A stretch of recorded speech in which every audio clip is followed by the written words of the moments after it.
Hi guys, you've caught me while I'm just doing some tailor's tacking on the body part of a tunic that I'm making. So I'm not tailor's tacking everything because there's certain areas that I know how much seam allowance I'm going to use. However, because this is going off for a fitting, I wanted to make sure that I knew where my centre front line was, where my waistline is, and where the hem of the body part of the tunic is. So this is going to have a skirt attached to it. So that's where I think that should be. However, I've also allowed 2 inches of seam allowance, so that's where I think it's going to be. So that's where I'm going to machine it to for the fitting. However, it may come that they have to take it apart and drop that down. But at least then I know where I thought it should be when it comes back to me. The same is going to be for here as well. I've got the side seam, which I'll do now, which is, again, it's got 2 inches of seam allowance on it. So I'm just going to mark tailor's tack that as well. And tailor's tacking, I have done a video about this before, which you can have a look at on my website, or on my channel, sorry. All it is using tacking thread, which is this thread which is a bit fluffy, a bit woolly, so it doesn't slide through the fabric as easily.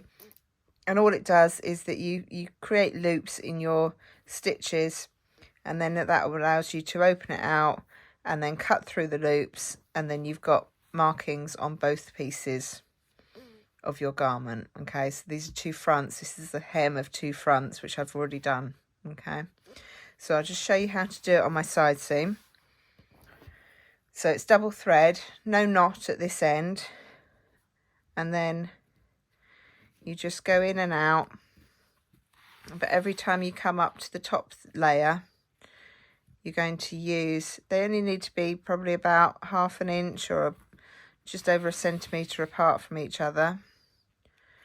But each time you come up to go back down, you're going to leave a loop.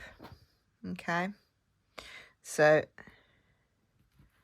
go in, come back up,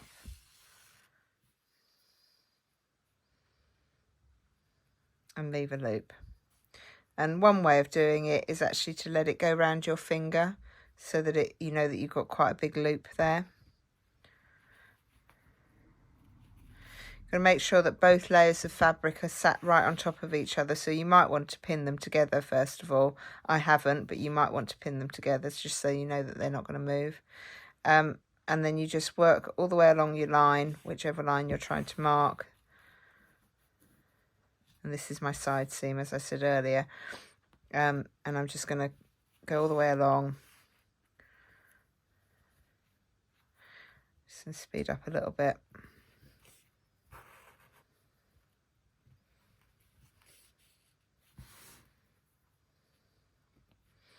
The thing I think I notice with it most is that you end up using quite a lot of thread, so you have to re-thread your needle quite a lot. So for example, now I wouldn't chance using that bit, so I'm just going to chop that off, and then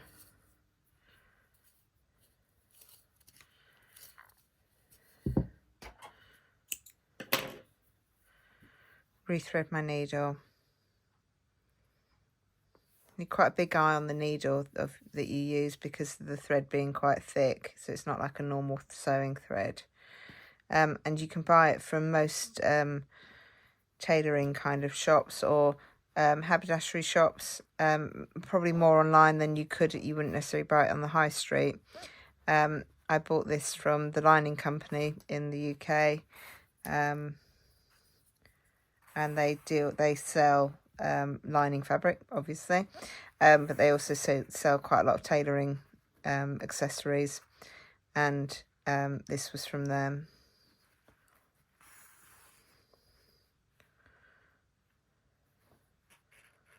So I've got all the way to the top of my side seam,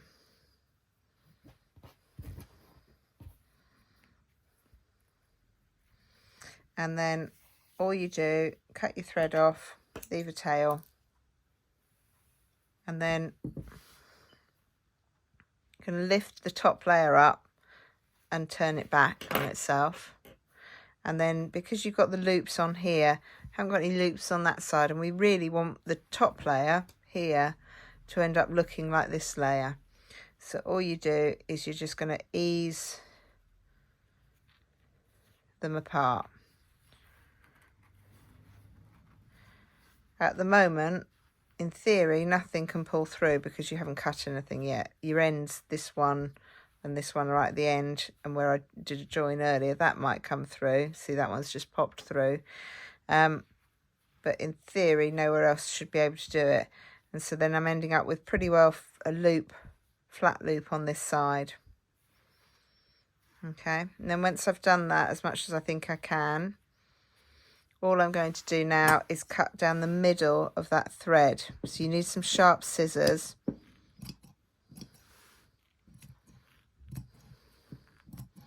Don't cut any of your fabric. You're literally just cutting the white Tailor's tacking thread.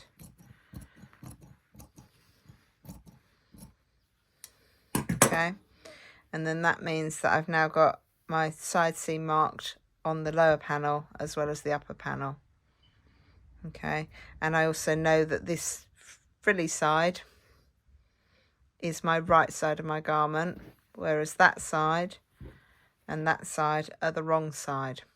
Okay, you can cut through this layer as well if you want to, some people do, but if you only cut through the middle, then you know that that is your right side of your garment and that's your wrong side. So if you drop your pieces or get your pieces mixed up, then at least you know which one's the right side and which side's the wrong side. Okay, so I'm just going to do my shoulder as well. This I've got to just remark because I haven't got 1.5 inches drawn on there. So I'm just going to take a tape measure and just mark where 1.5 inches is.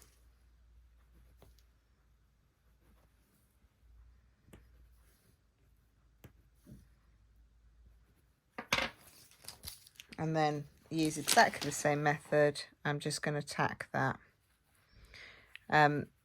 Because this is going to have they're going to have a fitting. I've built in lots of bigger seam allowance than I would normally, which will then ultimately probably be, some of it will be trimmed away. Some of it may be left in because it's a theatrical costume. May leave it in just so that if we want to have somebody else wear it at a different stage and they might have a larger waist or a slightly larger chest, we can then just let it out at the side seams or over the shoulder if they're a bit broader. But because the reason I'm building it in at the moment is just purely because of the fitting, and we want to see whether it sits right before we put any braid or anything on it. Okay, the next step I will take with this is I will add padding to the chest, canvas and padding to the chest. So I'll do another little short video on how to do that in a moment, and how to baste it all in place so that it holds it in place. So hopefully you've understood now how to do Tailor's tacking. When I was young, I don't know why, there's so many things that I think, oh, why were you so worried about it? But there's so many things that I thought, oh, I'm never going to know how to do that. That looks really complicated. And I think really it's because I didn't have anyone who could show me. And this is part of the reason I'm doing these videos, is because we didn't have YouTube when I was young. And we didn't have as many books on the subject. And I just want the people who are becoming costume makers now to have all possible opportunity to be able to say, okay, I might not know how to do that, but I can go and find out. And by going on YouTube or wherever, you will find somebody telling you how to do something. So that it's no longer a mystery or frightening or daunting. Okay, so that's Tailor's tacking. As you see, it was quite a quick thing to do over a shoulder. I've ended up with a loop on that side, loop on that side, and then a cut edge on my right sides. Thank you for watching. Hopefully it's been of use to you. Hope it's made sense. And if it has, just give me a thumbs up. That would be great. And subscribe to my channel for more videos of similar things. Thank you. Have a good day. Bye bye.